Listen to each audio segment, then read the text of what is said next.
are you? Oh, you wait till I tell you about it.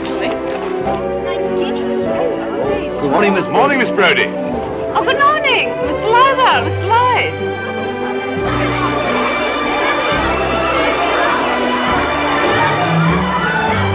Will you put that hamper up? Yes, Miss Brody. Put that on the desk. Yes, Miss Brody.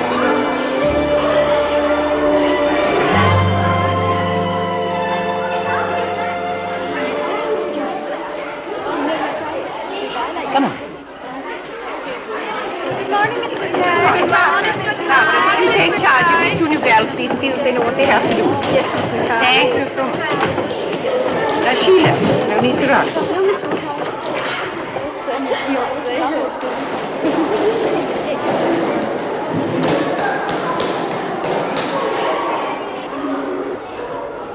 Lord, behold us with thy blessing, once again assembled here. Onward be our footsteps pressing, in thy love and faith and fear. Still protect us, by thy presence ever near. For thy mercy we adore thee, for this rest upon our way. Lord, again we bow before thee, speed our labors day by day. Mind and spirit, with thy choicest gifts array. Keep the spell of our affection still alive in every heart. Let His power in our direction draw around us abroad. Till thy children heal that foul their father heart. Great temptations, fatal power, shielding all with guardian care. Save in every careless hour, safe from smooth and sensual snare. Thou Saviour, still our failing strength repair.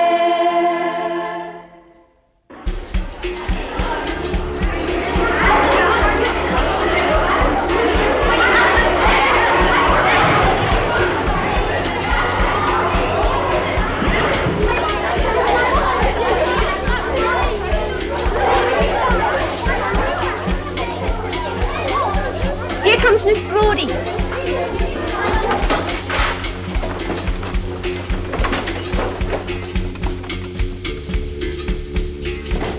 Morning, girls. You may sit down. Who opened the window? Whoever opened the window has opened it too wide. 6 inches is perfectly adequate. More is vulgar. Forsooth, one should have an innate sense of these things, of what is suitable. Mوريل, will you please?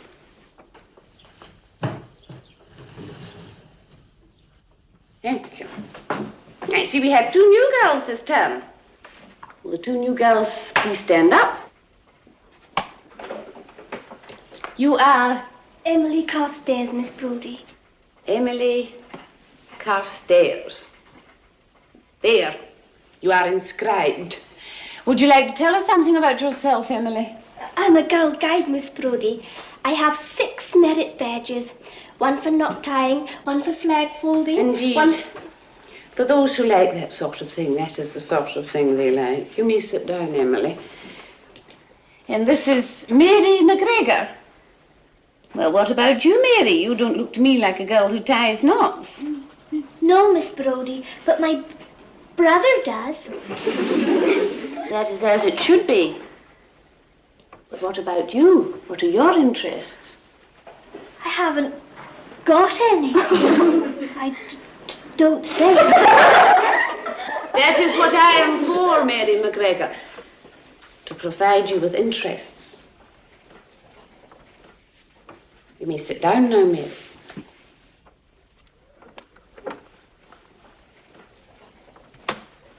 Little girls, I am in the business of putting old heads on young shoulders, and all my pupils are the creme de la creme. Give me a girl at an impressionable age, and she is mine for life. You girls are my vocation.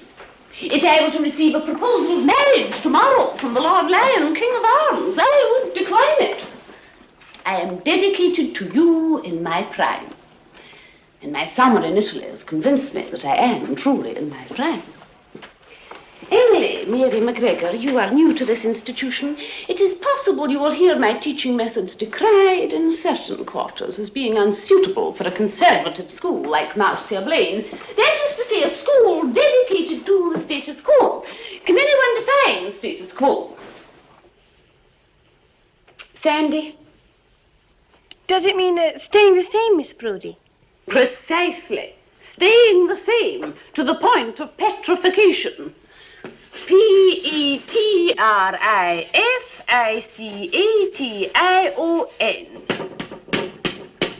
Petrification. I do not intend to devote my prime to petrification. Prop up your books in case of intruders. If there are intruders, we are doing our history. But we will not do our history.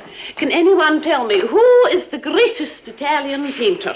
Leonardo da Vinci, Miss Brody. That is incorrect, Jenny.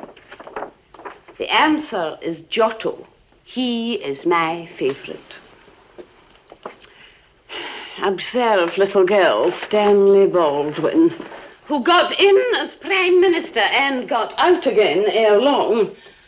Our head mistress, Miss Mackay, retains him on the walls because she believes in the slogan, safety first. But safety does not come first. Goodness, truth, and beauty come first. One's prime brings one's insight into these things. One's prime is the moment one is born for. You little girls must be on the alert to recognize your prime at whatever time it may occur and live it to the full. Season of mist and mellow fruitfulness.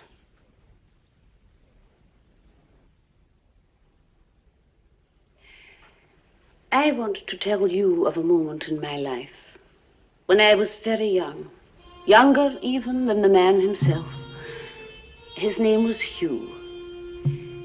I fell deeply in love with Hugh in the last year of the war, but he fell on Flanders Field. Helen McPhee, are you thinking of doing a day's washing? No, Miss Brody. You have your sleeves rolled up. Roll them down at once. I won't have to do with girls who roll up the sleeves of their blouses. We are civilized beings. He fell on Flanders Field. He fell the week before armistice was declared. He fell like an autumn leaf. Remind me to show you a map of Flanders and the spot where my lover was laid to sleep forever before you were born.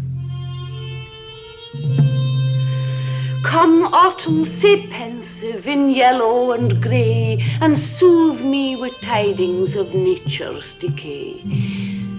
Robert Burns. You fell like an autumn leaf. After the armistice, people were dancing and singing for joy in the streets, but Hugh was one of the flowers of the forest, lying in his grave.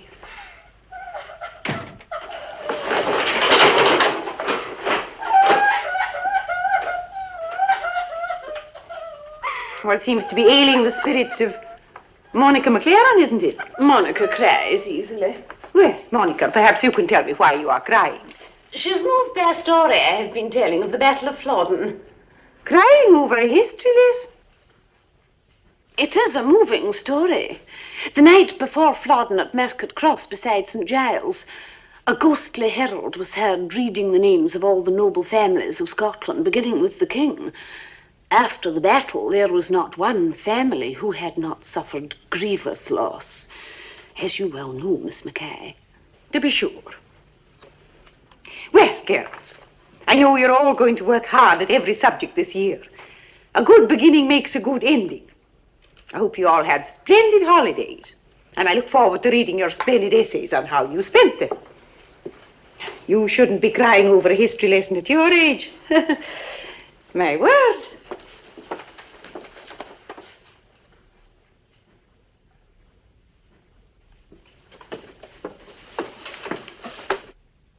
Thank you, Janet. Good morning, Miss Mackay.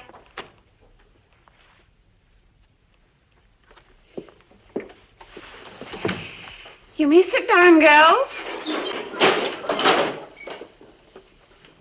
You did well, Monica, not to answer the question put to you. It is well when in difficulties to say never a word, neither black nor white. But you did, Miss Brody. You were in difficulty and you made up about Flodden. Sandy, please try to do as I say and not as I do. Remember, you are a child, Sandy, and far from your prime.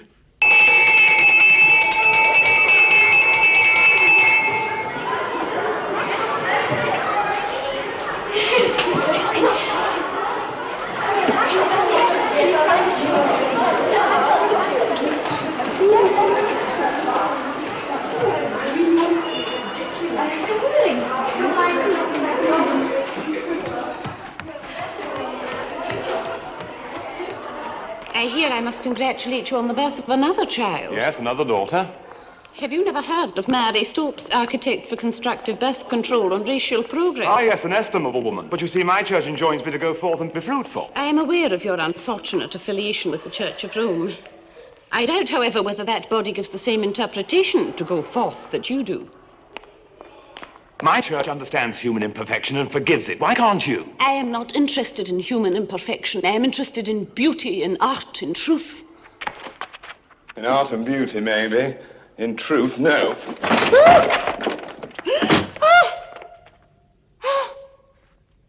This is outrageous. The truth, Jean, is that you bounced into bed with an artist, but you were horrified when you woke up with a man. Release me instantly. I finished your portrait, Jean. Come back to the studio. Come, son. I can't. Why not? I have another engagement. Well, break it. I can't possibly. I'm going to Cramen. What for? Mr. Lowther has invited me to his estate at Cramen. Lowther? He has a small boat. I'm invited to go sailing on Sunday.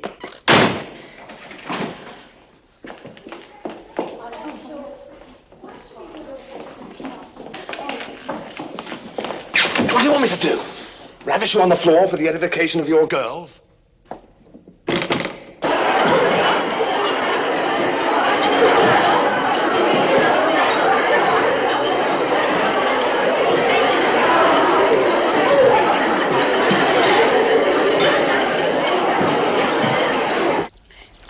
Is this liver paste, Miss Brody? It is pâté de foie gras. Pâté de foie gras.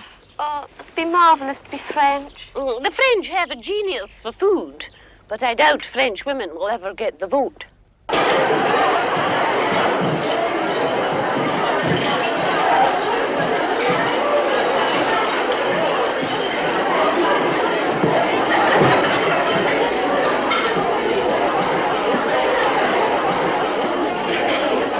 I was quite emphatic about it. I'll not pull my punches, Miss Mackay, I said. Miss Brody's girls are different. Oh, you said that. Oh, I said it all right. And I meant it. Thank you, Miss Lockhart. The Brody set, indeed.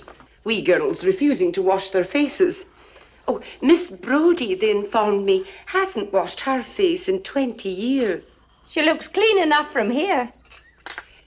Miss Brody prescribes cold cream.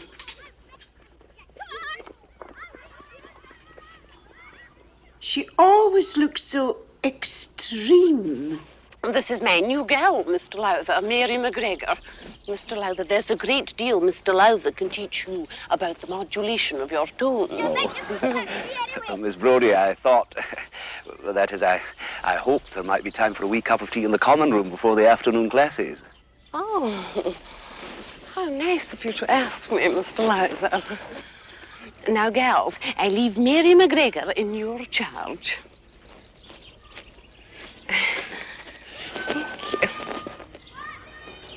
Well, Mary McGregor, how much pocket money do you get? 1 and 6 a week. 1 and 6?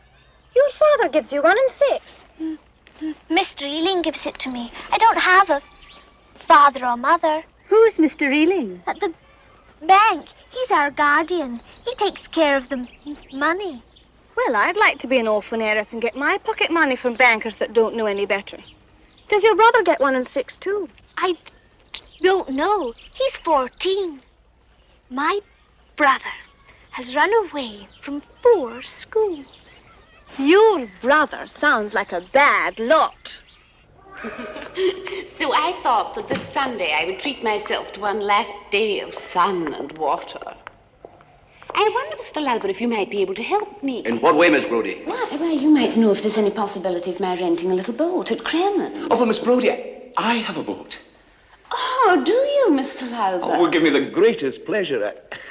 I mean, if you would consider coming with me. Oh, but I couldn't trouble you, Mr. Lowther. Trouble? Oh, Miss Brody, I would have asked you before many times, but I didn't want to seem to push myself. Please, Miss Brody, say you'll come with me. Very well, Mr. Lowther. On Sunday? On Sunday.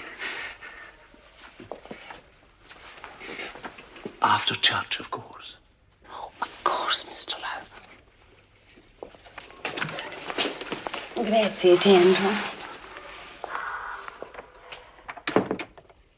Do you think Mr. Lloyd is the creme de la creme? Or Mr. Lowther?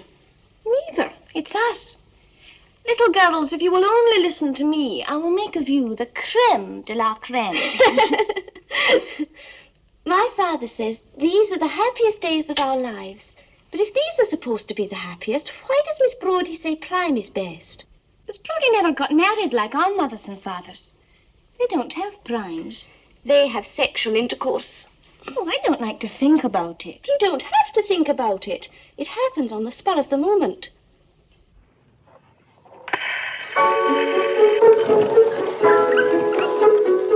You lead.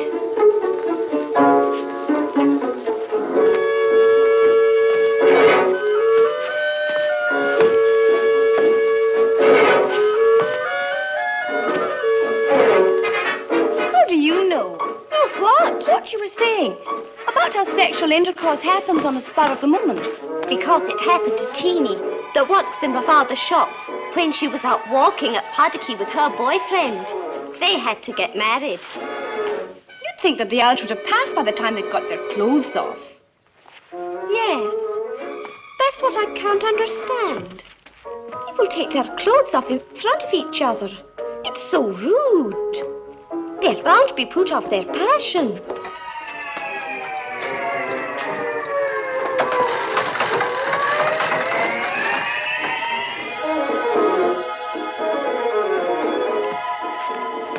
Do you think Miss Brody ever had sexual intercourse with Hugh of Flanders Field before he fell? I don't know. I don't think they did anything like that. Their love was above all that. Well, Miss Brody said they clung to each other with passionate abandon on his last leave. I don't think they took their clothes off, though. Do you? No, I can't see it. Observe, little girls, the castle. It is built on a rock, a volcanic plug.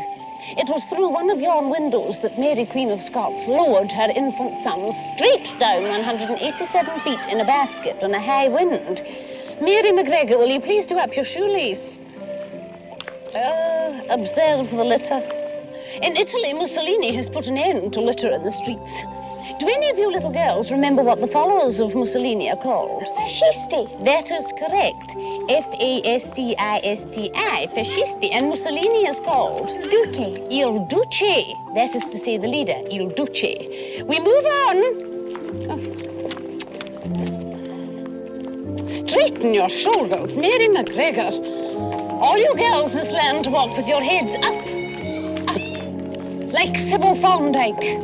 A woman of noble mien. In the Kirk of the Grey Friars, on the 28th day of February, 1638, the people of Scotland pledged themselves to the Presbyterian faith. Many of them used their own blood to sign the covenant. Oh, this part of Edinburgh is very rich in history. It is very romantic.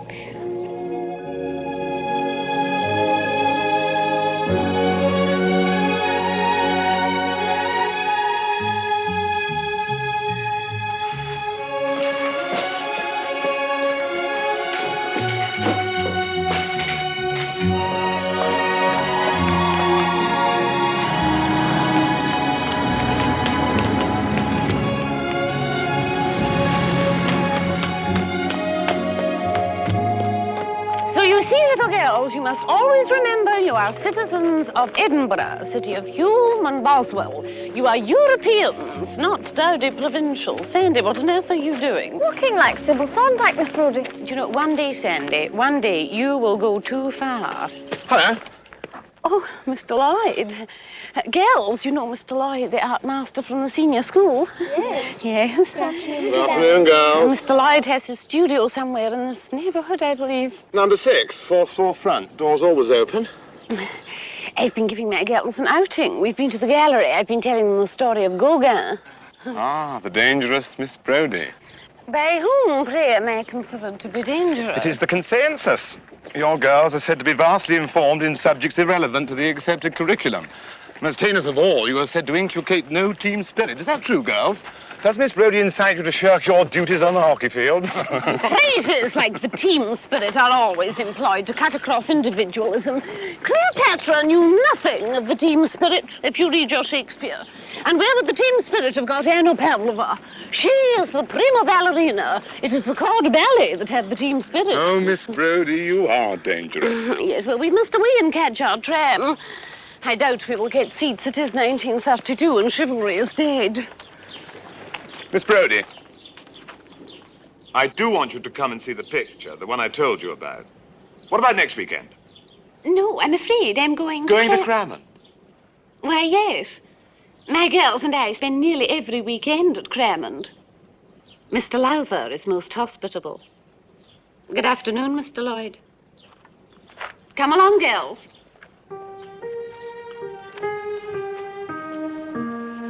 Got it. Here we are. Oh, there's some nice ones up here now. No, get one a wee bit No. more down. I'm watching. It's all right.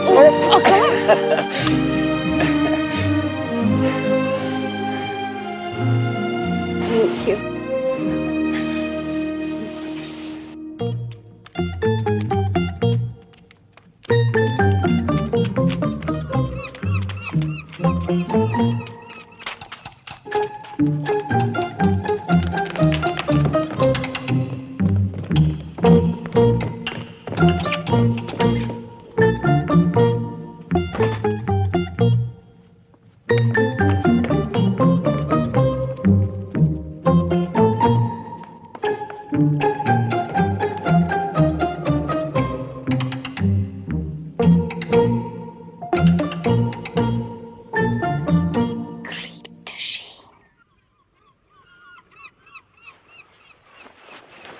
Brody's legs are longer than Mr. Lowther's. She'd have to wrap hers around his. First he puts out the light, then their toes touch, then Miss Brody, Miss Brody. Miss Brody says, darling. She says, Mr. Lowther, you are the creme de la creme. We will have to watch Miss Brody's stomach. It is the curve I am attempting to introduce you to. The curve here, in the straight, and here in the arm. The curve flows through a painting like a river. It is sinuous, sensuous, epitomizing everything that is female. The curve is a beckoning line. Here and here. And here in the breast. And the belly and the buttocks. Shut up! Go on, get along with you. Go to your sewing classes and your singing lessons. It's all you deserve.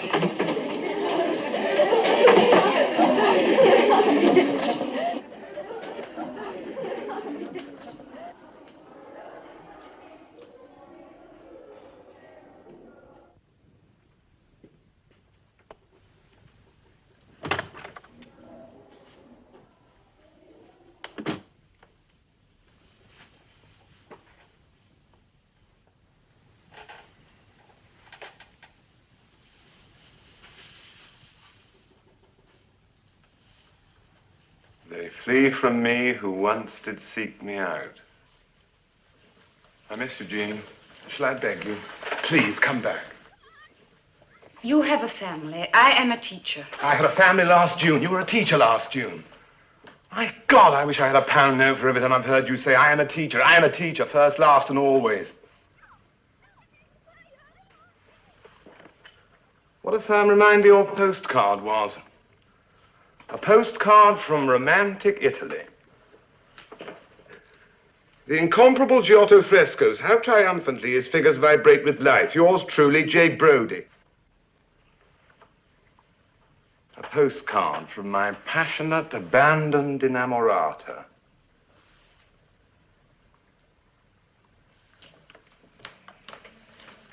That night at the studio. That one night at the studio. I was pleased to feel that it was I who enjoyed the tutorial position. Come back, Jean.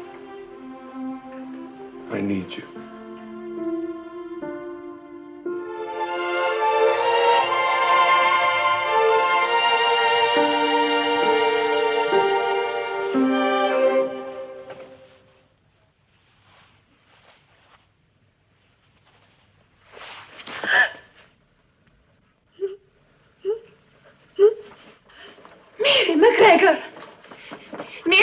Do you know what happened to Peeping Tom? His eyes were shriveled into darkness in his head and dropped before him.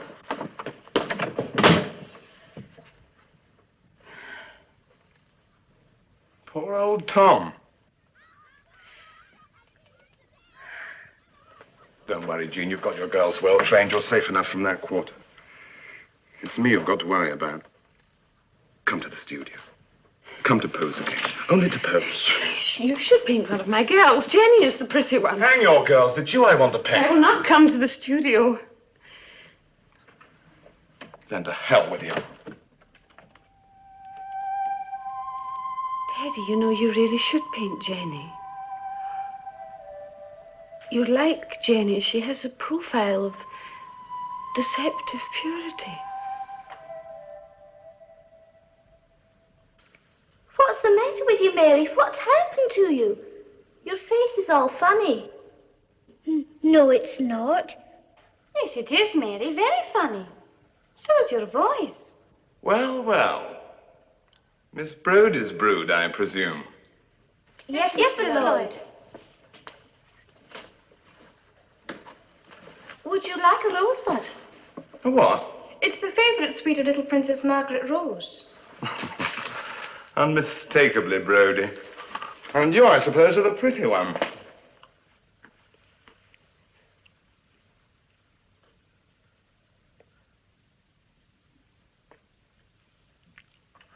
Good afternoon, girls.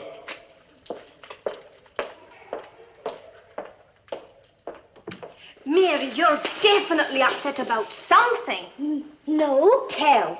Tell her I'll pinch you. Tell. No, I won't tell. I love Miss Brody and I won't tell. What about Miss Brody? Tell, or we'll take you into the locker room and hang you over the banisters. You wouldn't dare. Tell. It's none of your...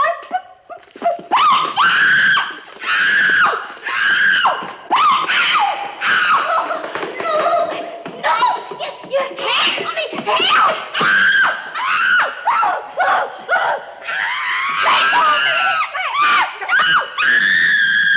If you scream again, we'll drop you squish on your silly head. Mary, dear, if something's happened with Miss Brody, you should tell me. What have you done? She was so angry. Well, you know how you are, Mary.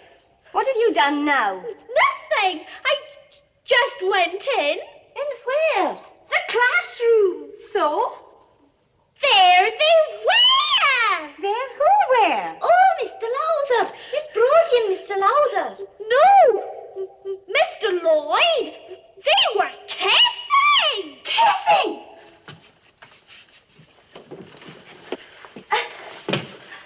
I saw them kissing together.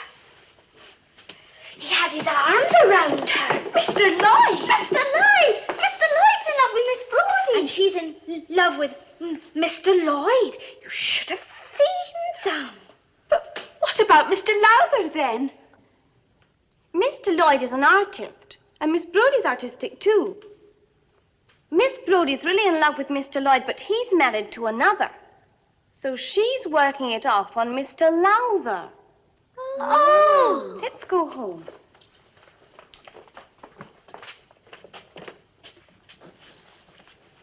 Listen, Mary. Was it a long, lingering kiss? I shouldn't have told you. But since you did, was it a long, lingering kiss? Yes. I see.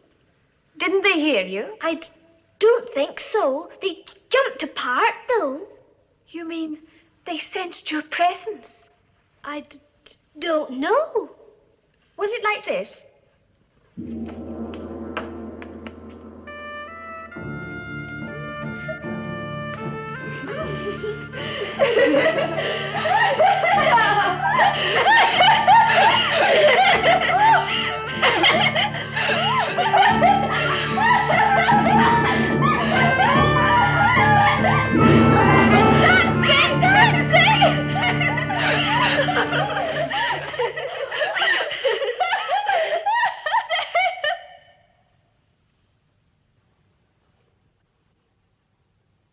It's nearly 5 o'clock. Time you girls were away. What were you doing, Sandy?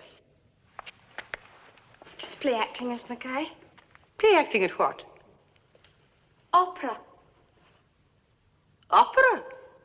Yes, Miss Mackay. We've been studying Traviata. Sandy, show me what you were doing. Go on, show me.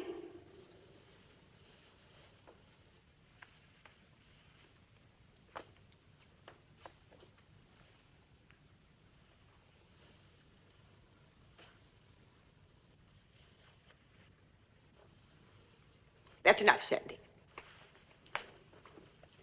She was doing Violetta, expiring for love of Alfredo. It's very sad. Oh, nonsense. Violetta did not expire for love of Alfredo. Violetta was a thoroughly silly woman with diseased lungs. If she'd been properly brought up, she'd have been out on the hockey field, breathing deeply. Which is precisely what you little girls should be doing.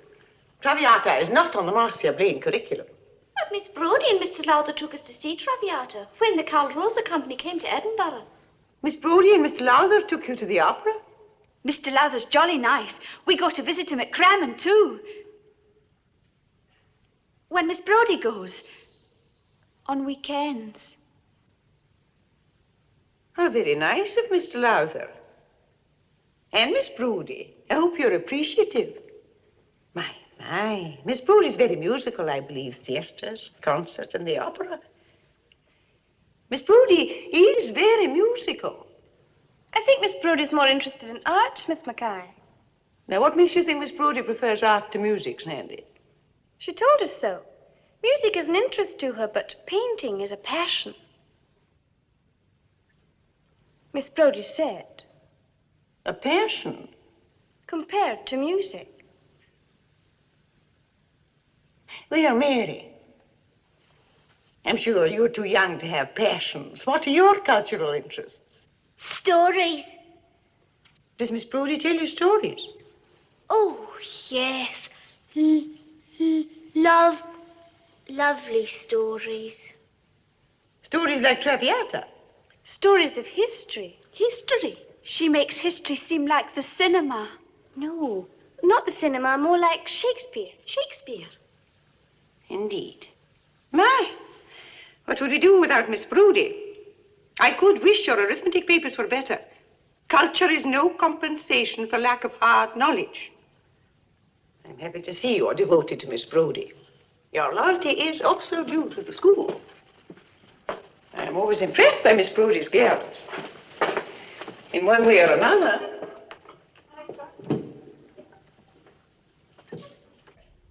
Benito Mussolini is a great man. He began life as a journalist, a man of learning, an intellectual, but he is also a man of action. He has made Capri into a sanctuary for birds, a simple act of goodness. Now, if you all turn to page 25 of your geography books, you'll find a map of Capri. It's off the coast of Naples. It is because of your duty thousands of birds live and sing there today that might well have ended their careers on a piece of toast. Miss Gaunt, is there something you wanted?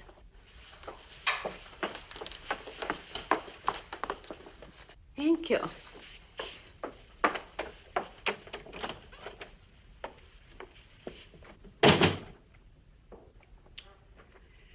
Dear Miss Brody, I hope it will be convenient for you to see me in my office this afternoon at 4:15, Emmeline Mackay.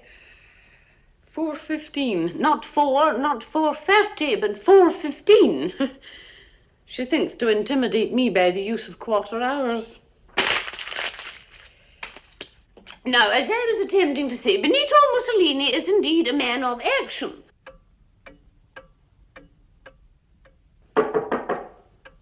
Come in. 4:15. I was afraid I might be late or early. Not at all. You are most punctilious. Thank you for finding the time. I know how busy your girls keep you.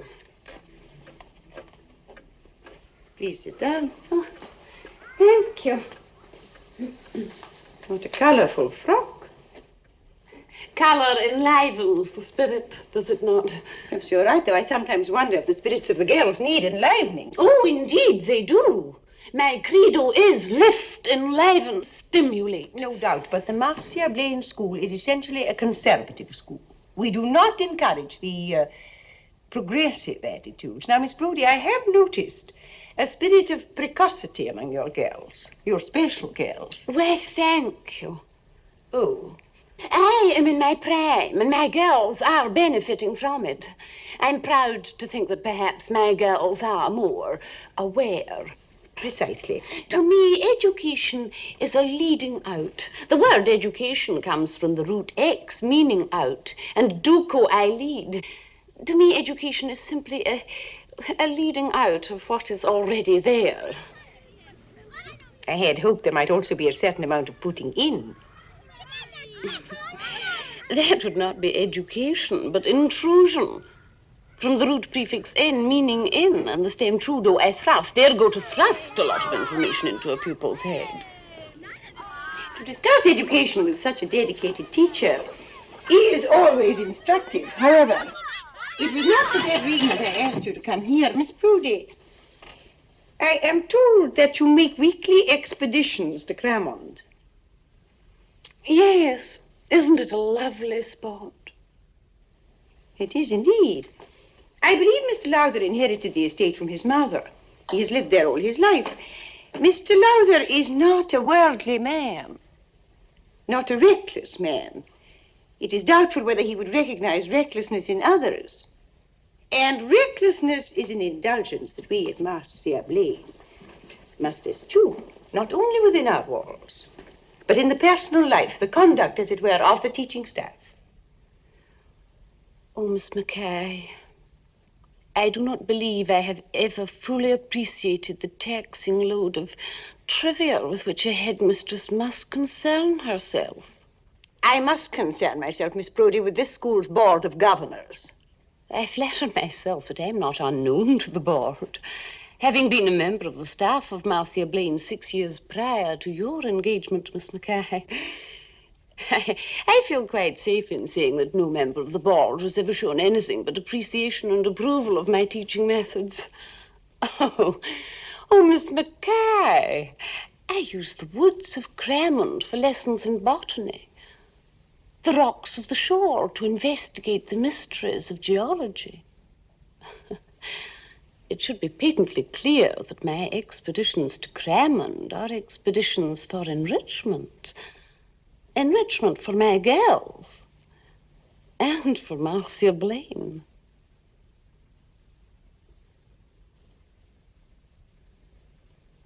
Well, thank you, Miss Brody. I feel sure you and I have come to understand each other better. I'm always at your command, Miss Mackay. I am delighted to hear it. Good day, Miss Brody. Oh, chrysanthemums. Such serviceable flowers.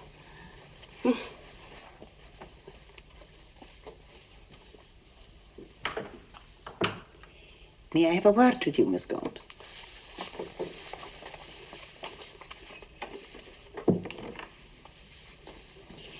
Miss Gaunt, you are, of course, aware of the problem. When a teacher has tenure and the loyalty of her pupils, it's not going to be easy, Miss Gaunt. However, no doubt, in due time, some advantage will be vouchsafed us. In the meanwhile, I would deem it a sincere service to the school if any indiscretion that might reach your ears should also reach mine.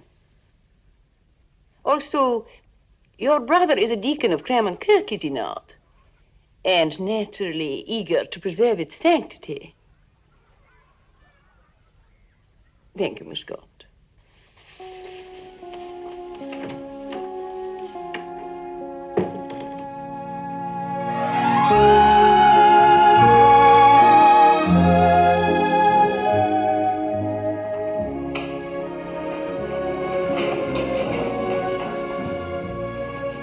What are you writing? My dear, delightful Gordon, your letter has moved me deeply, as you may imagine. But alas, I must ever decline to be Mrs. Lowther. My reasons are twofold. I am dedicated to my girls, as is Madame Pavlova. And there is another in my life. He is Teddy Lloyd.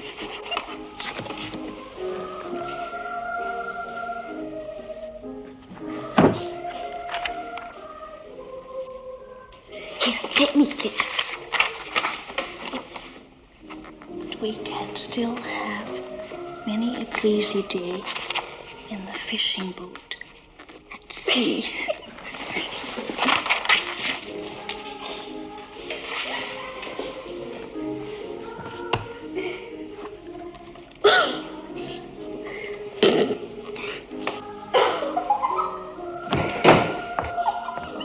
What are you two girls up to? Now gather your things together and leave at once. This is a library, not a fun fair. Are those your books? No, Miss Mackenzie.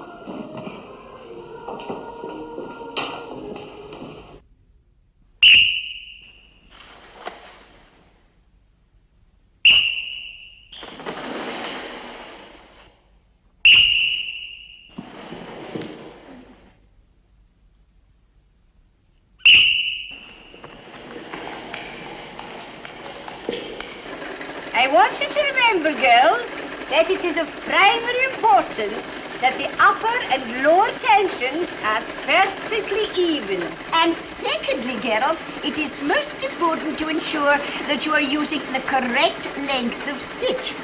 Now, if we were to fill this room with the hydrogen being made in these gas jars, and then strike a match, there'd be an explosion large enough to reduce this building to dust and rubble. Look, I'll show you. Hey, Johnny Cope, are you walking yet, or are your drums a beating yet? If ye were walking, I would wait. Take gang to the close of the morning. All together now. Hey, Johnny Cope, are you walking yet, or are your drums a beating yet? If ye were walking, I would wait. Take gang to the close of the morning. The sun! Forsooth, we are renewed. Refreshment al fresco. Enough to go round, but the lion's share for Mr. Lowther. This term I have sworn to fatten Mr. Lowther by a full half-stone. That is my pledge. Did I neglect to tell you, girls, that once on leave from the war, Hugh took me out sailing in a fishing boat? We spent our happiest times among the rocks and pebbles of a small seaport. Sometimes Hugh would sing. He had a rich tenor voice. At other times, he would set up his easel and paint. Hugh was very talented in both arts, but I think the painter was the real Hugh. But you girls are my life now. I am the potter and you are my pride. You are shaping up. Soon you will graduate to the senior school and I will no longer teach you, but you will always be Brody girls. Ah, here comes our Mr. Lowther. Our minstrel sweet, oh, sing unto me roundely, oh, drop the briny tear with me, di-da-di-da-di-da-di-da, and like a running river be. Now, Mr. Lowther, you must cooperate with the fattening project. It will enrich your voice. Crusoe had the appetite of a giant. La donna mobile. Good care you take of me. La la la la la la la la. I was noticed at the theatre. I was noticed and reported to Mr. Gaunt. Mr. Gaunt? Oh, that deacon at Crannon. Whatever for? Well, he considered Head a gabbler. Well, he said that the choirmaster of his church had no business attending that sort of thing with an unmarried lady and children. Oh, I defended myself. Fiercely. Well, girls, as you hear, there's now been an attempt to persecute Mr. Lowther on our account. One must never succumb to provincial ignorance. Mr. Lowther did not. Nor shall anyone under my tutelage. Now, eat up, Mr. Lowther. What is it, Sandy? Miss Mackay is watching us from her window. Oh, indeed. I wonder how many more picnics we will be allowed before Miss Mackay thinks fit to patrol the grounds. It is Miss Mackay's hope to harass me into leaving Marcia Blaine. Miss Gaunt and certain teachers have taken to bidding me good morning with predestination in their smiles. Do you really think Miss Mackay wants to drive you away? It doesn't signify what Miss Mackay wants. Here I am and here I stay. I would not leave you girls for the Lord Lion King of Ireland. Not even he. I shall remain in this education factory where my duty lies. If they want to get rid of me, they'll have to assassinate me. Now, eat up, Mr. Lowther. Cooperation is the keynote. Now, Jenny, do us a cartwheel for comic relief.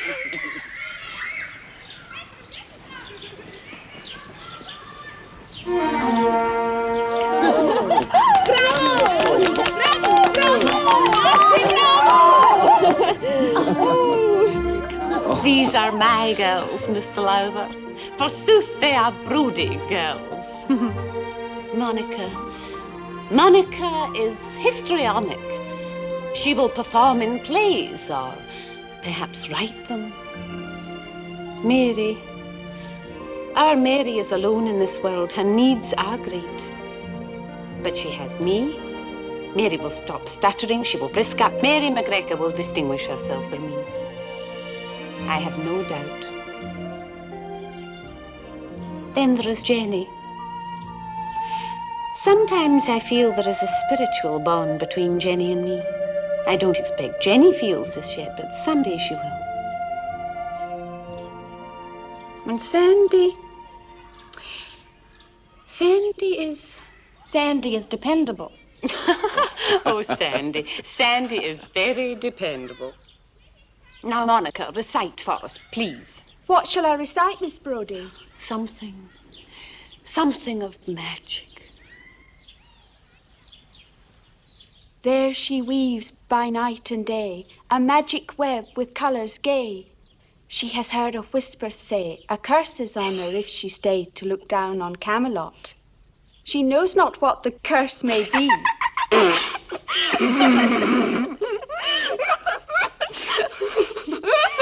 Mr. Lowther, the Philistines are upon us. She knows not what the curse may be, and so she weaveth steadily. And little other care hath she, the Lady of Shalott.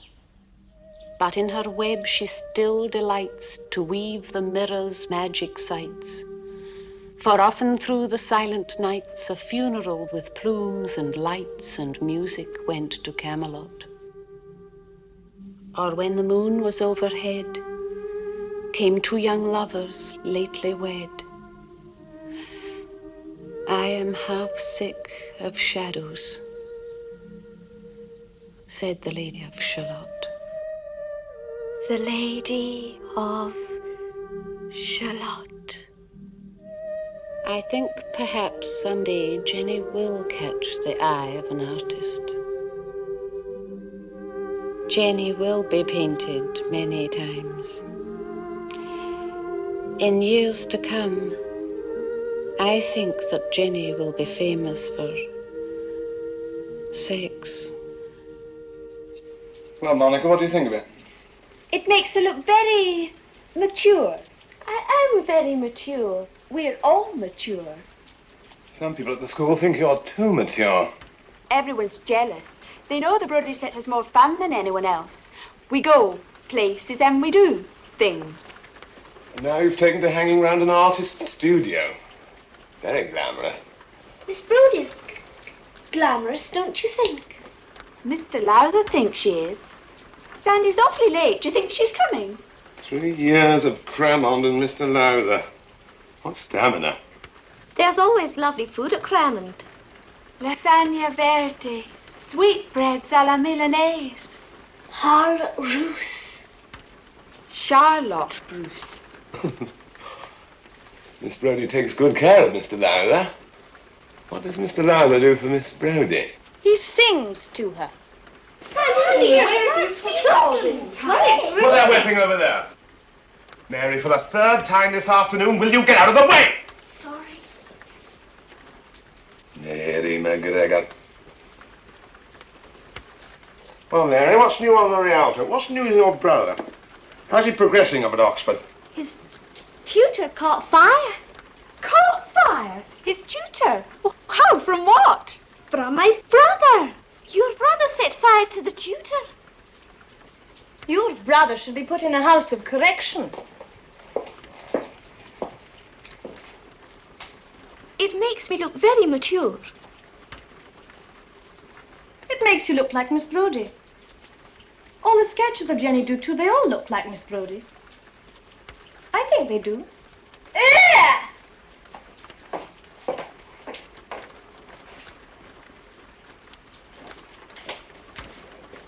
I painted that chap in my student days. It's what's called life study. I had a difficult time with the pectoral muscles. Petrol? Chest. Oh. Oh, Monica. What? Miss Brody says that anyone of a cultured home and heritage makes no fuss about the human body. Who's making any fuss? You are. I have as much heritage as you do, any day. I think that's enough for today. If I keep on, I shall ruin the mouth. And that would be a pity. What do you think? Well, I think that it's... Miss Brody says that Jenny will be painted many times. And what does she say about you? That I am dependable. When should I come back? Whenever you have time. Come next Saturday. All right, come on, Sandy, I'm starving. No, I can't come with you. I've got to meet my mother. Oh, your eternal mother. Goodbye, girls. Bye, Mr. Lloyd. Goodbye, Mr. Lloyd.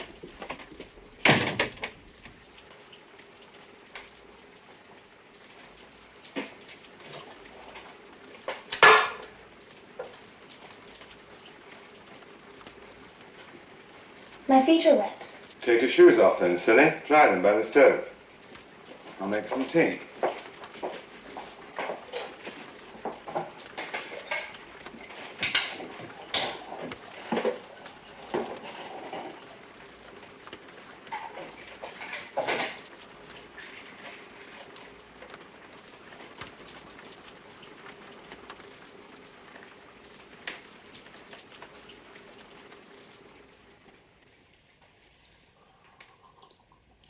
Aren't there any more biscuits? No, that's a lot.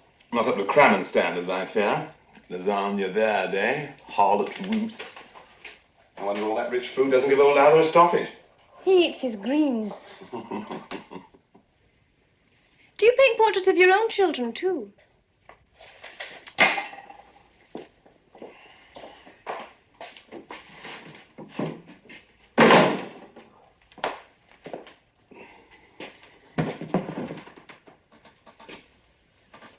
Is that your wife? That's my wife. Her name is Deirdre. She in her prime? Perhaps not quite yet. One day I'd like to paint all you Brody girls. Be interesting to see what sort of group I could make of you.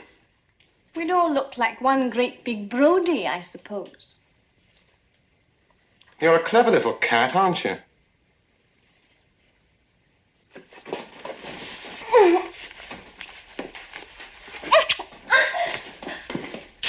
That'll teach you to look at an artist like that.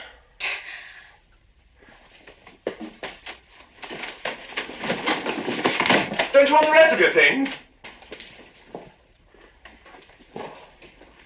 Can't have you running through the streets like a wee whore.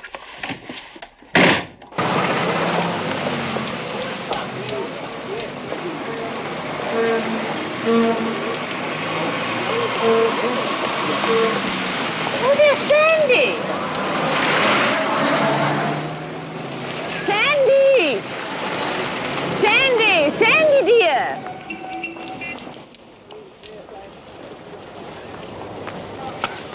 Hello, Miss Brody. Mr. Lowther. Whatever are you doing in this neighbourhood? As you see, Mr. Lowther and I have been shopping for tomorrow's lunch. Oh, thank goodness we can still have our Sunday lunch at Crammond. I can't tell you how much I miss having you girls in my class this year. We miss you too, Miss Brody. Tomorrow I must tell you girls of a new plot Miss Mackay has to force me to apply for a post at a progressive, that is to say a crank school. But I shall stay at Marcia Blaine where my duty lies. If they want to get rid of me, they will have to assassinate you. Precisely. I thought you were to attend some social gathering this afternoon with Jenny. Where is Jenny? She went on home ahead of me. I stayed at the studio. The studio? Jenny just left, you see. Mr. Lloyd's studio? Whatever were you doing there? It was supposed to be a surprise. Jenny is sitting for Mr. Lloyd. Jenny is sitting for Mr. Lloyd. And I wasn't to know when. When did this begin? At the start of term. I shouldn't have told you. Jean. I'm very glad you did tell me, Sandy. You are developing into a girl of great insight.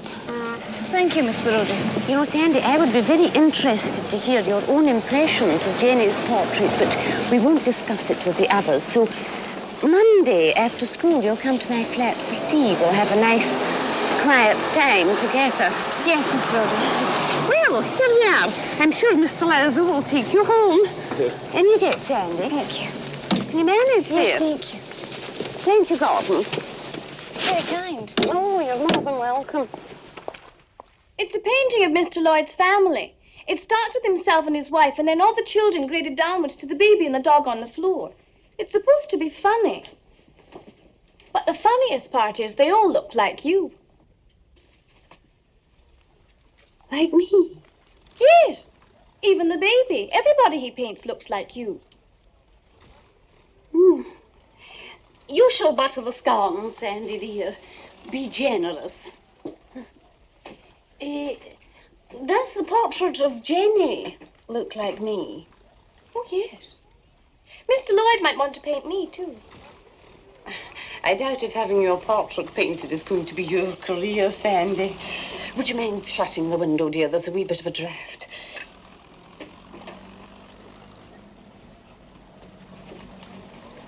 What do you think it will be, Miss Brody? What do I think what will be? My career. Well, you're quite intelligent, of course.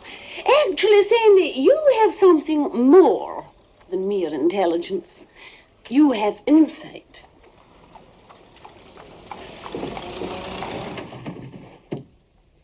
There goes Miss Lockhart. The chemistry teacher?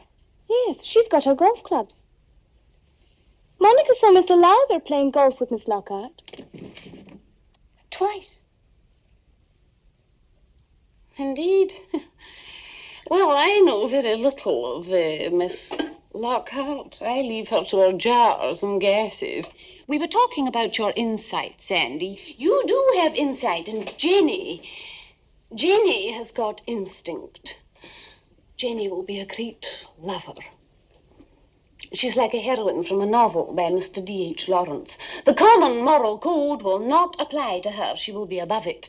This is a fact which only someone with your insight should know about. You know, Sandy, you would make an excellent Secret Service agent. A great spy. Sandy, you must try not to peer at people. It makes a most rude impression. Why do you think I would make a good spy, Miss Brody? Well, because you are intelligent and not emotional. I've observed this constraint in you. It has from time to time distressed me, as I myself am a deeply emotional woman. I feel many things passionately. I feel things, Miss Brody. Well, everybody does, of course. It's simply a matter of degree. Actually, a passion would be a great handicap to a spy. It would? Definitely. What did you mean when you said that Jenny was above the common moral code? Or simply that it will not apply to her. She is the exception, and we can help Jenny to realize this. Oh, Sandy, dear, I forgot the hot water. I'll get it. Oh, thank you, dear.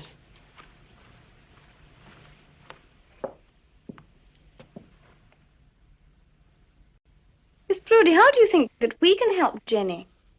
We can encourage her, give her confidence. Confidence for what? When she is 18, with a girl like Jenny, perhaps even 17, soon she will know love. Do you understand that, Sandy? You mean she'll have affairs? Love affairs? Oh, Sandy, you do have insight. I am never wrong. I can always depend on you.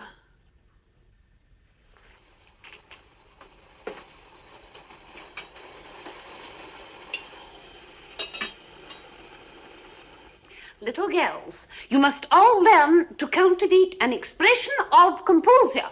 It is one of the greatest assets of a woman. An expression of composure can foul, can fair. Regard the Mona Lisa. She is older than the rocks on which she sits. Whom did I say to regard? Clara. The Mona Lisa, Miss Brody. That is correct. Clara has artistic tendencies. Little girls, I am in the business of putting old heads on young shoulders, and all my pupils are the crème de la crème. Jean! Oh, Jean. Mr. Lowther. Jean, Miss Brody, it's Miss Mackay. I've just left her. I don't know what to do. Mr. Lowther, did you wish to speak to me about something? What can you be up to, Gordon? Such display in front of the children. I tell you, it's Miss Mackay. She dismissed my class. She's found something terrible, something incriminating. She demands to see us both together immediately. I am not accustomed to being summoned immediately, not by anyone. But Jean, she sent me to get you. She said now. Please, pull yourself together, Gordon. I promise I won't let Miss Mackay stand you in the corner. Just you wait there a minute.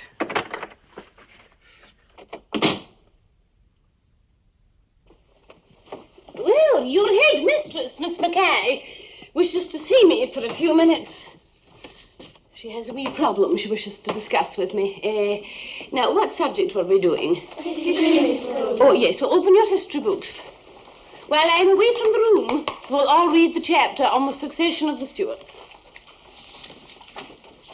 We'll sit quietly in your seats and remain composed, like the Mona Lisa.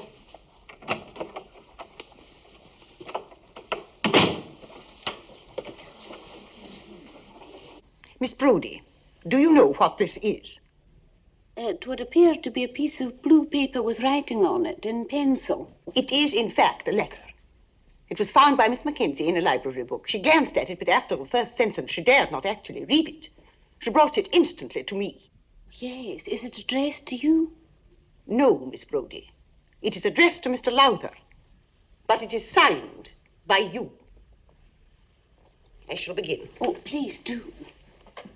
Of course, I realize it is a forgery. It is the work of a child. My dear, delightful Gordon, your letter has moved me deeply, as you may imagine.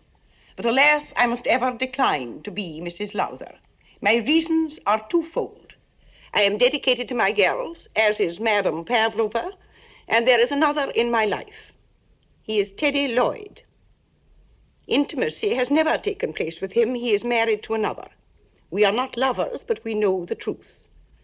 However, I was proud of giving myself to you when you came and took me in the bracken while the storm raged about us. If I am in a certain condition, I shall place the infant in the care of a worthy shepherd and his wife. I may permit misconduct to occur again from time to time as an outlet, because I am in my prime. We can also have many a breezy day in the fishing boat at sea. We must keep a sharp lookout for Miss Mackay, however, as she is rather narrow, which arises from an ignorance of culture and the Italian scene. I love to hear you singing, Hey, Johnny Cope, But were I to receive a proposal of marriage tomorrow from the Lord Lion, King of Arms, I would decline it. Allow me, in conclusion, to congratulate you warmly on your sexual intercourse as well as your singing. With fondest joy, Jean Brody. Is this what your girls, your set has learned under your auspices, Miss Brody?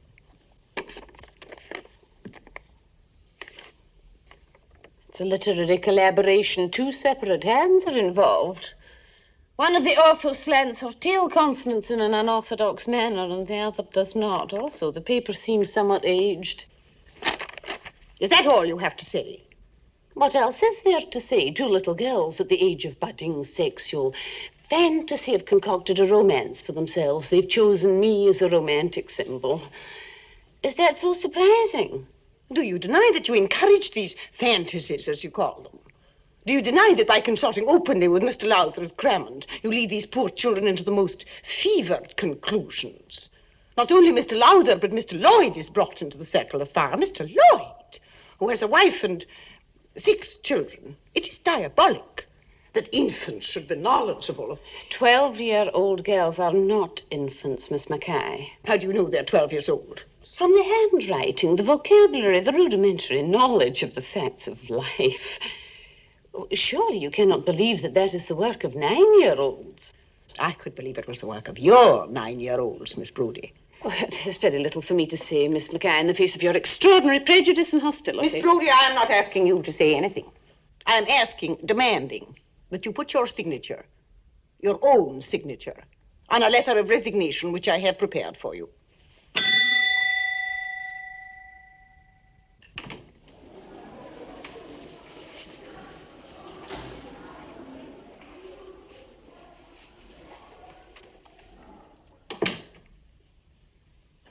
I will not resign.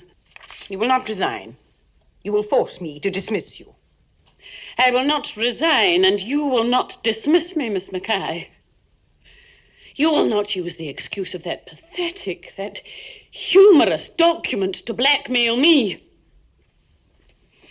Mr. Lowther, you are a witness to this. Miss Mackay has made totally unsupported accusations against my name and yours. If she has one authentic shred of evidence, just one, let her bring it forth. Otherwise, if one more word of this outrageous calumny reaches my ears, I shall sue. I shall take Miss Mackay to the public courts, and I shall sue the trustees of Marcia Blaine if they support her. I will not stand quietly by and allow myself to be crucified by a woman whose fetid frustration has overcome her judgment. If scandal is to your taste, Miss Mackay, I shall give you a feast. Miss Brody! I am a teacher. I am a teacher first, last, always. Do you imagine that for one instant I will let that be taken from me without a fight? I have dedicated, sacrificed my life to this profession, and I will not stand by like an inky little slacker and watch you rob me of it. And for what? For what reason? For jealousy. Because I have the gift of claiming girls for my own. It is true, I am a strong influence on my girls. I am proud of it. I influence them to be aware of all the possibilities of life. Of beauty, honor, courage. I do not, Miss Mackay, influence them to look for slime where it does not exist. I am going. When my class convenes, my pupils will find me composed and prepared to reveal to them the succession of the Stuarts. And on Sunday, I will go to Cramond to visit Mr. Lowther. We are accustomed, bachelor and spinster, to spend our Sundays together in sailing and walking the beaches and in the pursuit of music. Mr. Lowther is teaching me to play the mandolin. Good day, Miss Mackay.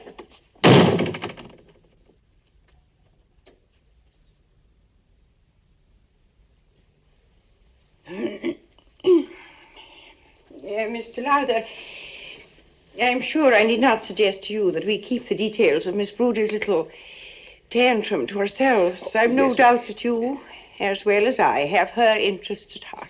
Well, Thank you, Mr. Lowther. Now, I've no doubt you have other duties to attend to. Oh, yes, Miss Mackay. Thank you. Thank you very much, Miss Mackay.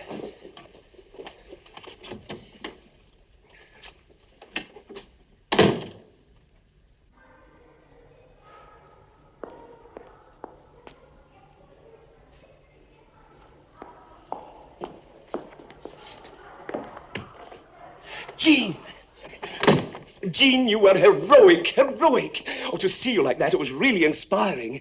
Oh, if only I could have stood up like that to Mr. Gaunt. If I could have said to him, now look here, Mr. Gaunt, if you have one authentic shred of evidence, just one. What are you talking about? Oh, Mr. Gaunt, he called to see me the night before last. He advised me to resign as organist and elder of the church. He spoke very plainly. And what did you answer? I resigned.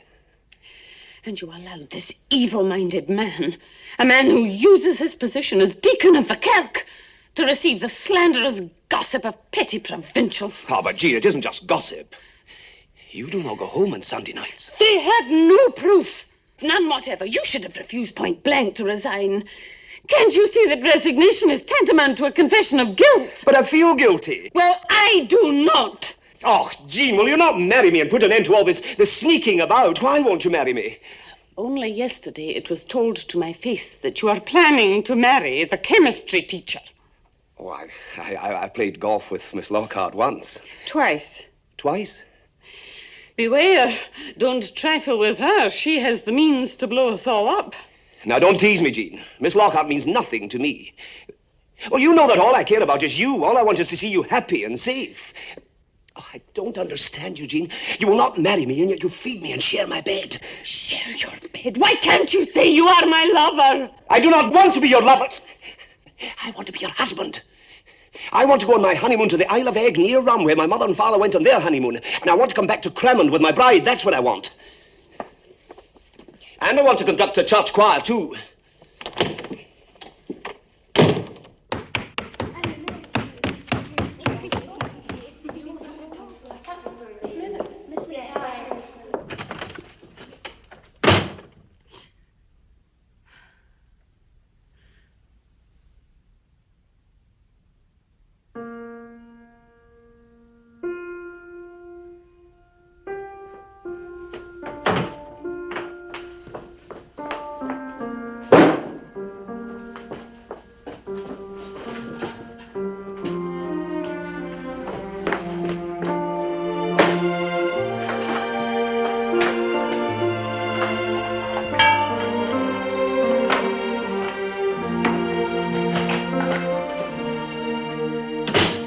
Rumours are flying. Are you out? On the contrary, Miss Mackay experienced the utmost difficulty in persuading me to stay. How I wish I might have heard her plea. The utmost difficulty? You've been painting Jenny. Yes, that's right. I am glad, very glad. She's getting more beautiful each year. She quite amazes me. You see it, too. You're an artist. You see things other men don't see. You must see it. Jenny's quite a pretty girl. Pretty? No, it's much more than that. She has extraordinary physical instincts, primitive and free. Primitive, little Jen. What are you up to, Jean? I'm only trying to tell you that I've always felt that Jenny could be magnificently elevated above the ordinary run of lovers. What are you talking about? It's just that I've always known that one day you would paint Jenny. Paint Jenny? Jean, I think you're quite aware of what you're doing. You're trying to put that child in my bed in your place. Don't be disgusting. It's only the words that disgust you. You don't boggle at the thought, do you? You'll accept anything but reality trying to use Jenny and poor old Lowther making him play house. I do not use Mr. Lowther. It is I who allow myself to be used. I give him every attention. I cook for him. Feed him instead of loving him, isn't that it? You know nothing about what there is of love between Gordon and me. Oh, my God, all those boring hours in bed with old Lowther puffing bravely away. Good, that's more like it. That was direct. That's the first actual contact between us in 3 years. Get out! Get out! Get out of my class! My girls!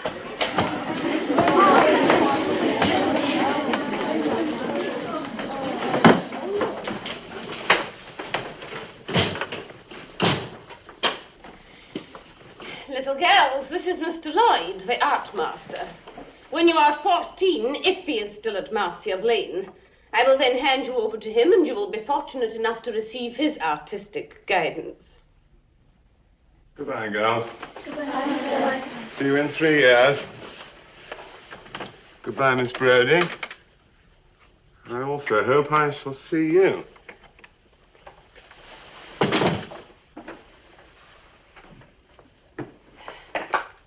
For the rest of the afternoon, I have decided that we will not do more history. Rather, I will show you some more slides of my last holidays in Italy. Monitors, the blinds, please. Clara, will you pull down the screen? I also spent 2 weeks in Egypt, where people do not believe in God, but in Allah. Catherine, will you switch on the light, please? The bottom left-hand side. I have brought you these slides at my own expense. The girls at the back may sit up on their desks.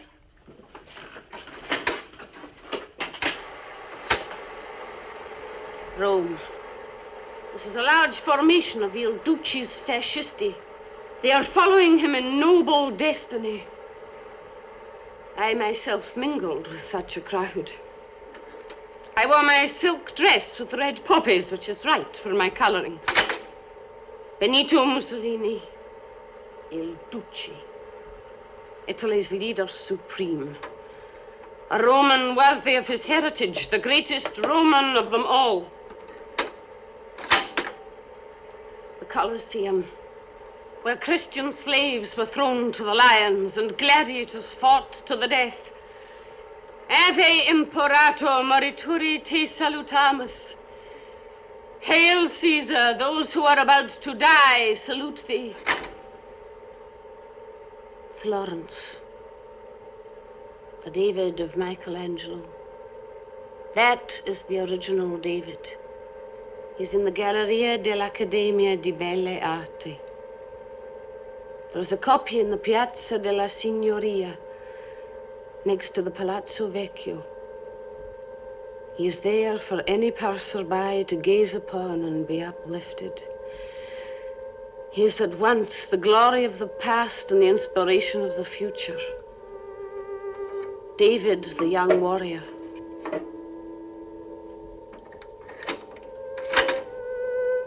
This is a picture of the Ponte Vecchio, the old bridge, Ponte Vecchio. There is a famous painting of Dante meeting Beatrice. It is pronounced Beatrice in Italian, which makes it very beautiful. Meeting Beatrice on the Ponte Vecchio. He fell in love with her at that moment.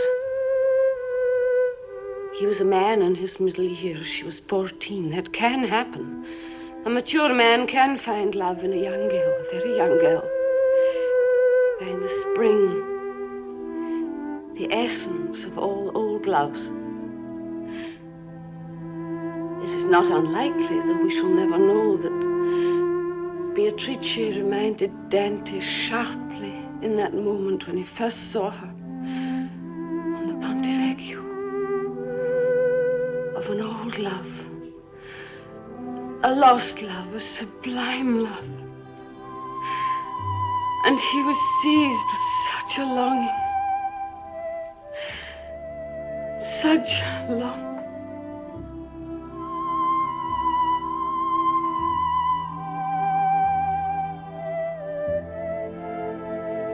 That picture was painted by Rossetti.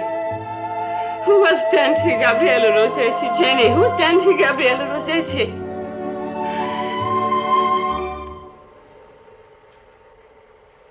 Clara. A painter, Miss Brody. What was that you said? A painter. Yes. Yes, a painter. Oh, yes.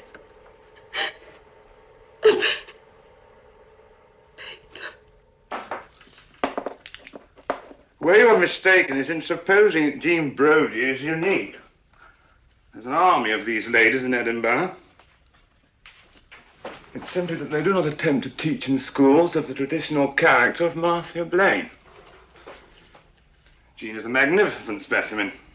She's utterly ridiculous. There's no contradiction in being both ridiculous and magnificent. Your young mind will have to stretch a bit to grasp that.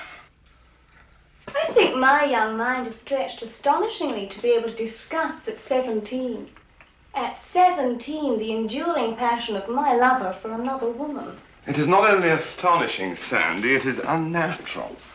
You should be passionate and involved and short-sighted. I'm tired. Take a rest, then. I'll make some tea. Her and her passions are fascistic. You should see her skulking around the third formers trying to raise funds for Franco. Franco? Oh, my God. Oh, yes, we've gone very Spanish this term. What with Mary McGregor's brother and all. What's Mary McGregor's miserable brother got to do with Franco? Haven't you heard? He's run off to Spain to fight. Miss Brody's beside herself with joy.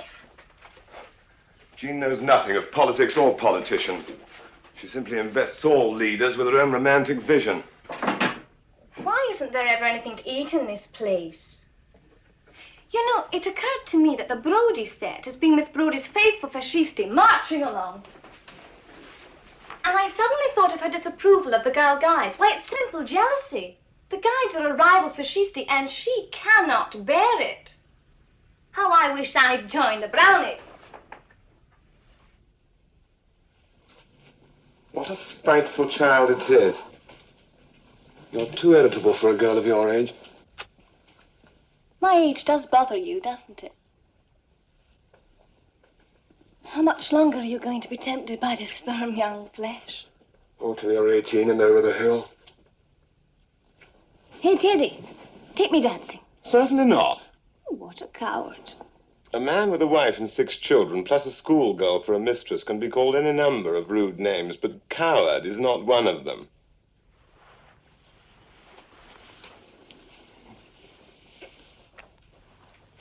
So sweet, the flesh of the nut. If only it could be bottled and sold across the continent. I really shouldn't feed your depraved appetite. Hey, Teddy, listen. When can I look at my painting? I'm very bored with not being allowed to see my own portrait. Well, I've finished it, and I shall never finish it. We shall simply go on like this until one or both of us is dead. No. I want to see myself mirrored in your eyes. I need a vision of myself. No, Sandy, no. I haven't finished it yet. I'm not pleased with it yet. Oh, you. You'll never be pleased. Sandy!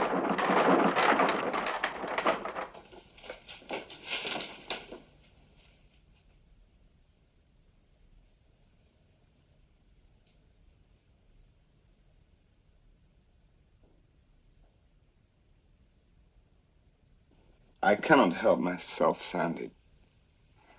Believe me, it has nothing to do with what I feel for you. Even the skin tones are hers. It's not even my skin. And I really thought that you, well, you know, desired me. Desired me. I do. It might just as well have been Jenny after all. It would have been the same with anyone. Sandy, listen to me.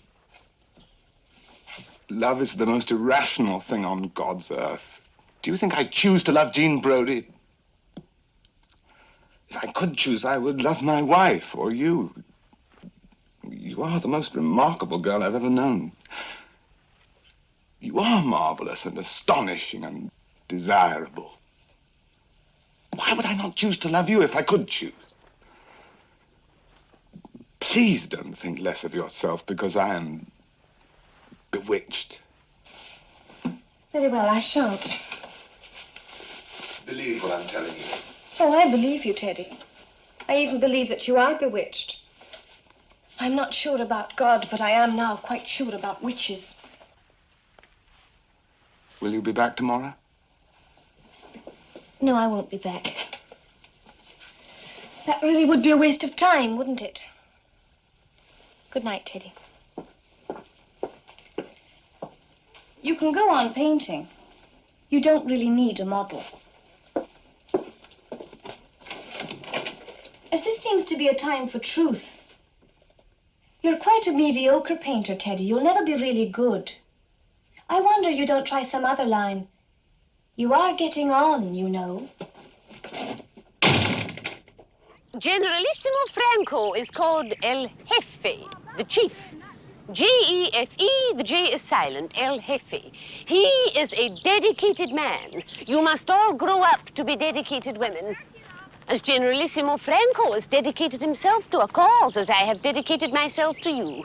Dedication is the order of the day. Oh, Mary McGregor, girls, come and join us. Mary, dear, is there any news from your brother from Spain? No, Miss Brody, nothing. Mr. Ealing at the bank is sending for him, sending detectives to Spain. Your brother is being sent for. Mr. Ealing at the bank would send for Caesar. The Mr. Ealings at the bank have tried throughout history to stay the march of civilization. Why can't they understand? It should be obvious to the meanest intelligence. Franco's army comprises all the best elements of Spain and her supporters. They are committed to heroic action. You little girls are living in a time that will demand all that you have to give of courage and gallantry. You must become heroines. Heroines! Do you mean we will have to march and shoot guns? If you are called. Girls? Have you never heard of Hannah Snell? She was an English girl born in 1723 and sailed in Admiral Boscawen's fleet and fought at Arapong. She was wounded, but without medical aid, she extracted the bullet from her own shoulder and lived to serve again. Hannah Snell was a girl. Now, you two must be prepared to serve, suffer, and sacrifice. Are you prepared? Yes, Miss Brody. Yes, Miss Brody. No, Miss Brody. But she could get shot. Without medical aid, she would extract the bullet from her own shoulder and live to serve again. It isn't funny. She could really get hurt. What's going on? Who could get hurt? Mary McGregor. She's run away to Spain to fight. What kind of joke is this? Well, it isn't a joke. She's really gone to Spain. Mary McGregor couldn't negotiate a way across Edinburgh. Oh, but she has a guiding spirit. What are you talking about? I'm sure Miss Brody gave Mary very explicit directions. The Paris train will take you as far as Perpignan. P-E-R-P-I-G-N-A-N. Now, the pounds are in this envelope marked pounds, and the francs are in this envelope marked francs, and the pesetas are in this envelope marked pesetas. How else? I don't believe it. Nor do I. Miss Brody will be frantic. Miss Brody will be ecstatic.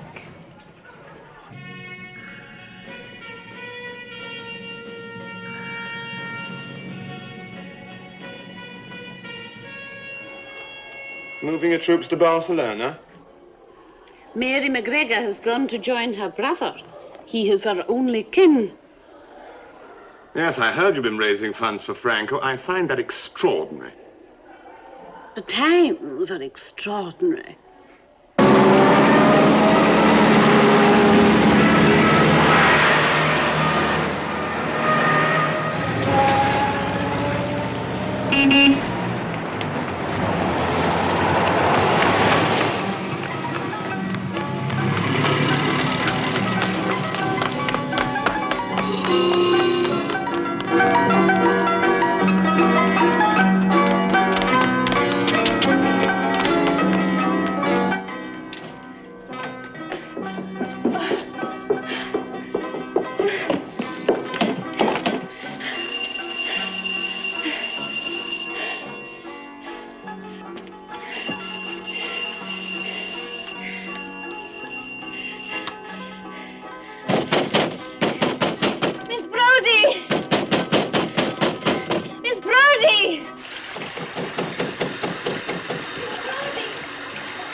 Oh, Mary McGregor.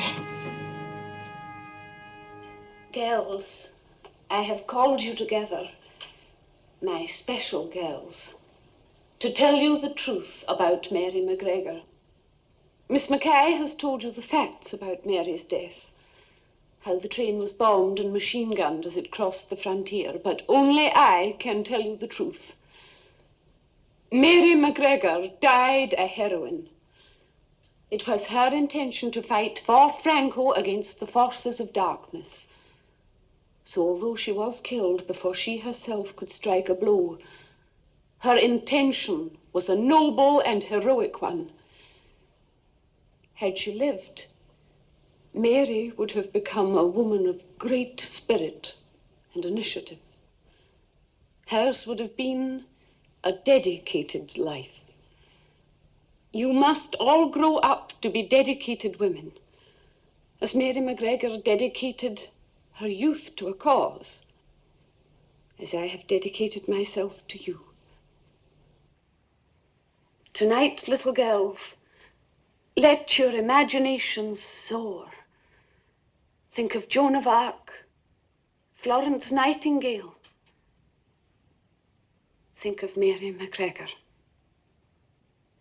Who among you has the makings of a heroine? Yes, Clara? May we think of you, Miss Brody? Well, why not? Deep in most of us is a potential for greatness, or the potential to inspire greatness.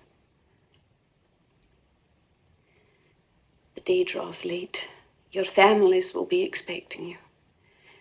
Take home the story of Mary McGregor.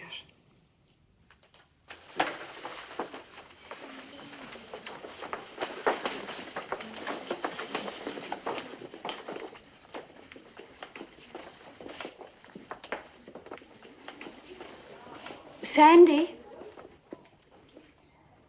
I thought you and I might have tea together. I wanted to talk to you about Mary. I'm sorry, but I have some work to do. How busy and grown up you've become. Well, I won't try to stop you, but you must remember, Sandy dear, how much I do depend on you. I'll remember.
Yes, I should think so.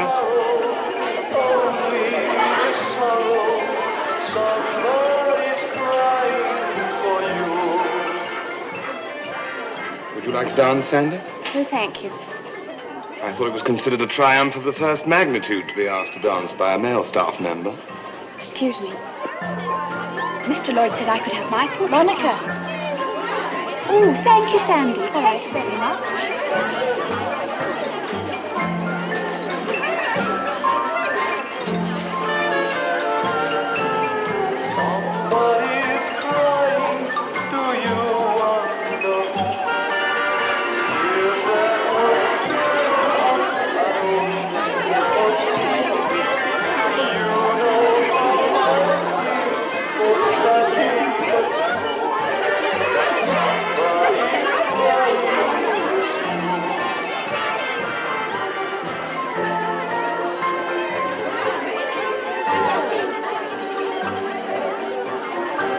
like some punch, Miss Brody? Oh, Mr. Locke, thank you.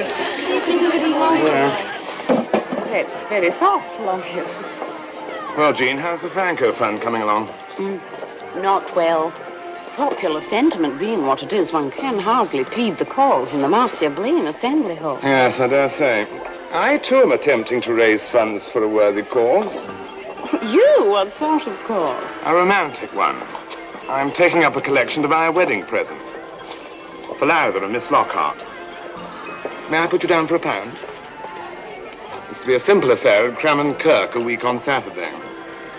I'm told when they announced their intention to Miss Mackay last evening, her delight was so profound that she ran amok and toasted them in neat whiskey.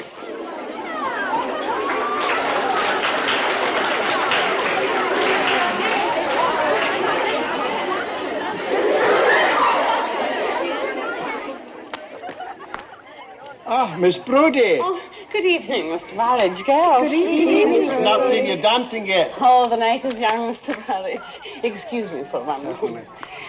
Teddy, who told you to come to me like that? Who? I volunteered. I said the sparrow with my bow and arrow. I volunteered. And what kill, pray, did you expect to make? Do you think I cannot, with one snap of my fingers, send poor Miss Lockhart back to her gaseous domain? It was I who encouraged Mr. Lowther in his reluctant pursuit of Miss Lockhart. What I cannot understand is I cannot understand your malice coming to me in that way, hoping to hurt and humiliate me. Why? I don't know. It's what I wanted, to hurt you. Why? Why are you so angry with me? Because I'm afraid, because I don't feel safe with you around. You should have married old Lowther. You really should. I'm 43 years old, Gina. How old are you? I'm in my prime. Your prime. Look at yourself, Jean. Look at me. A second-rate painter running to seed. You're not in your prime, Jean. You're a frustrated spinster taking it out in idiot causes and dangerous ideas. A schoolmarm. I am a teacher. A teacher or a leader? The dangerous Miss Brody and her troops. Well, where you lead, I cannot follow. Arrivederci. Mr. Burridge, shall we dance? Yes, delighted. Thank you so much.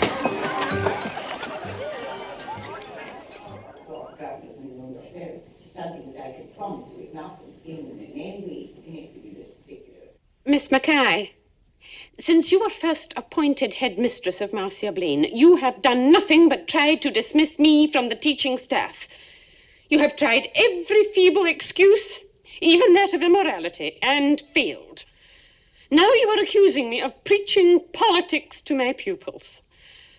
Such a continuous personal vendetta is hardly conducive to the dignity of your position.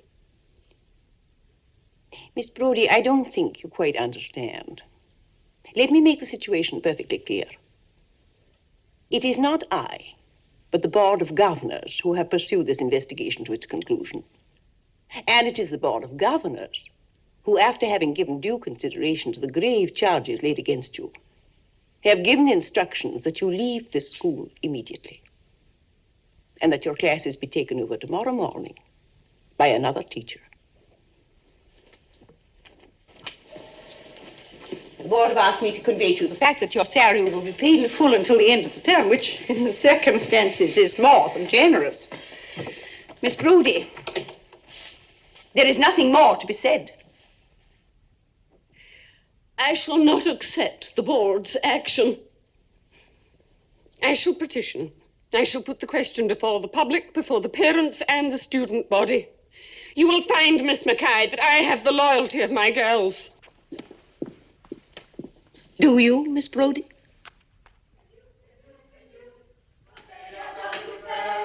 They are jolly good fellows. They are jolly good fellows. We surely can't deny.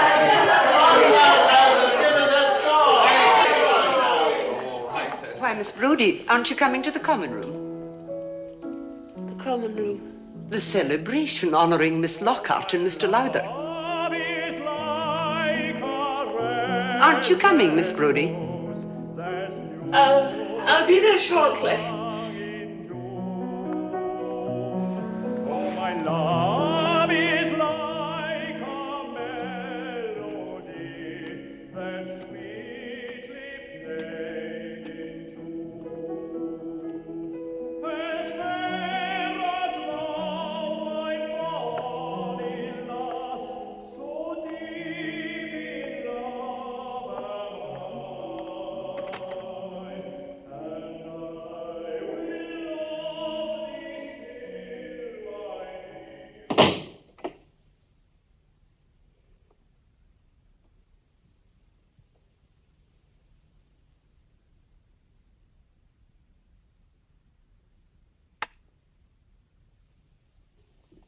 Sandy.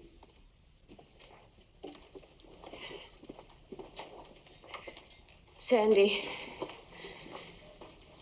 I believe, Sandy, I believe I am past my prime. I had reckoned on my prime lasting till I was at least 50. Are you listening, Sandy? I'm listening, Miss Brody. I have been dismissed from Marcia Blaine.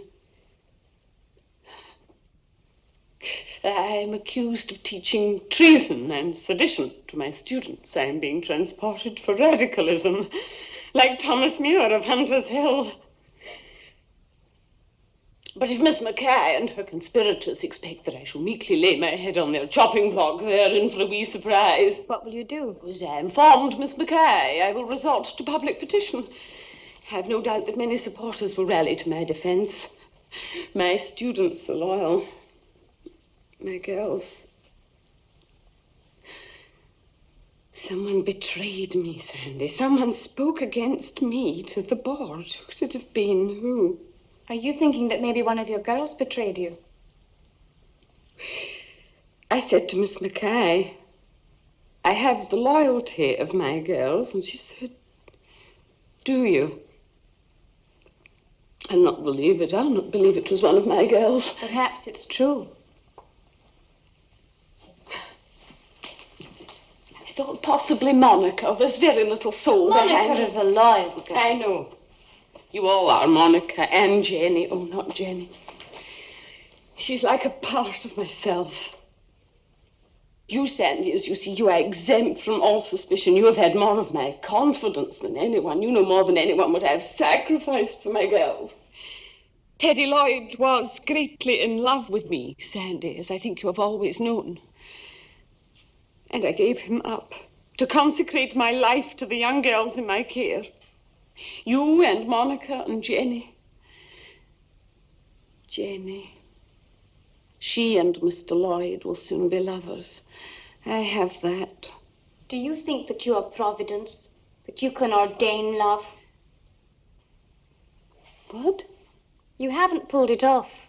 Jenny will not be Teddy Lloyd's lover. What are you saying, Sandy? Jenny will not be Teddy Lloyd's lover, and I'll not be your spy. Your secret service. My spy? What on earth are you talking about? Do you understand at all what has happened to me? I have been dismissed from Marcia Blaine. Why are you standing there talking about Providence and the Secret Service? What is the matter with you? Miss Brody, I am Teddy's lover. What? I am Teddy's lover. Teddy's lover? You? Is that so difficult to believe? What does it matter to you which one of us it is? It doesn't matter to Teddy. Whatever possessed you? You know his religion. How could a girl with a mind of her own have to do with a man who can't think for himself? That doesn't seem to have bothered either of us, does it? We were neither of us very interested in his mind. How dare you speak to me in this manner? I suppose I've always known that one day you were going to ask, how dare I? I don't understand. I don't seem to understand what has happened to everyone. Where is everyone gone? Only Mary is gone. Mary? What has Mary to do with it?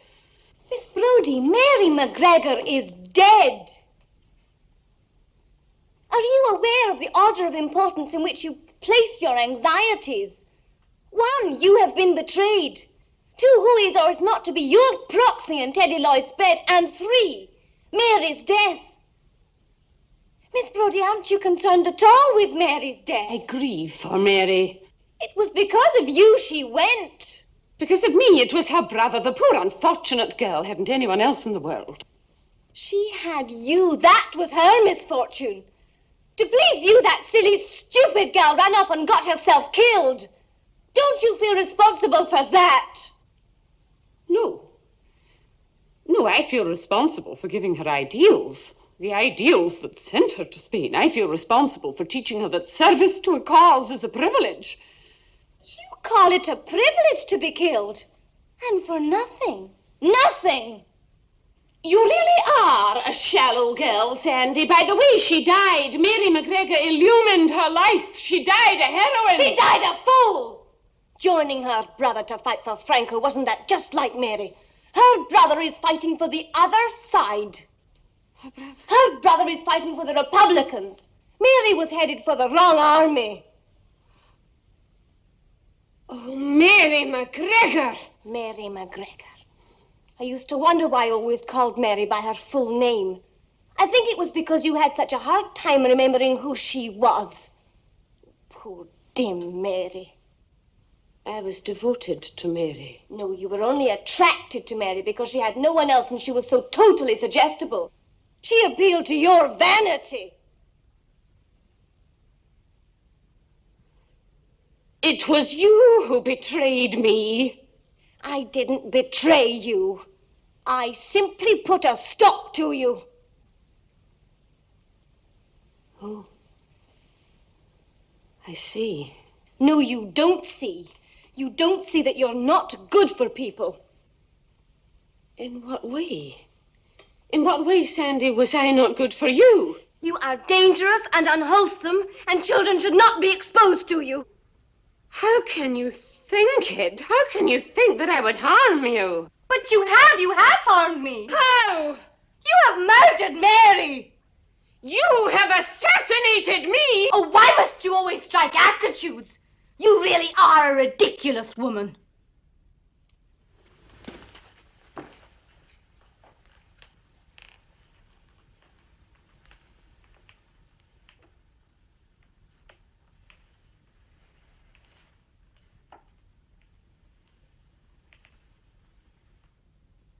What will you do now? Do?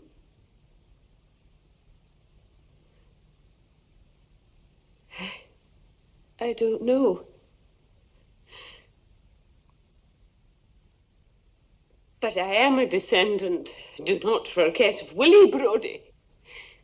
He was a man of substance, a cabinet maker and a designer of gibbets, a member of the town council of Edinburgh, the keeper of 2 mistresses who bore him 5 children between them.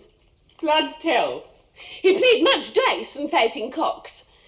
Eventually, he was a wanted man for having robbed the excise office. Not that he needed the money.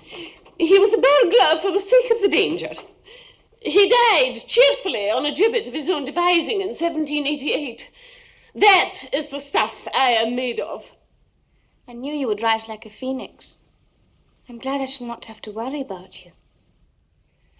No, I expect that is to be your gift, Sandy, to kill without concern. It is you who are dangerous. You see yourself as a conqueror, don't you, Sandy? Kaiserian in all his beauty rare. But you profess to be a great admirer of conquerors. Goodbye, Miss Brody.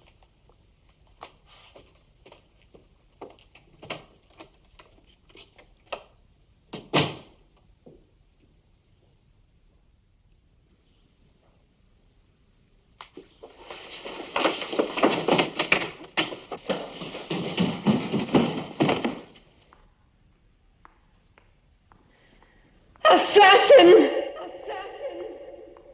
Assassin! Lord, dismiss us with thy blessing. Thanks for mercies past receive. Pardon all their faults confessing. Time that's lost we all retrieve. May thy children never again thy spirit free. Today we say goodbye to those senior girls who are leaving Marcia Blaine for the last time. You girls are about to take your place in a larger, more demanding world. In this world, you will be called upon to make many moral decisions, affecting not only your own lives, but the lives of your families, your friends, your acquaintances. We are confident, truly confident, that the training you have received here in this school will have equipped you to face life's quandaries with courage and character. For here at Marcia Blake, we have done our best to nurture the virtuous woman, for her price is far above rubies. Let us pray.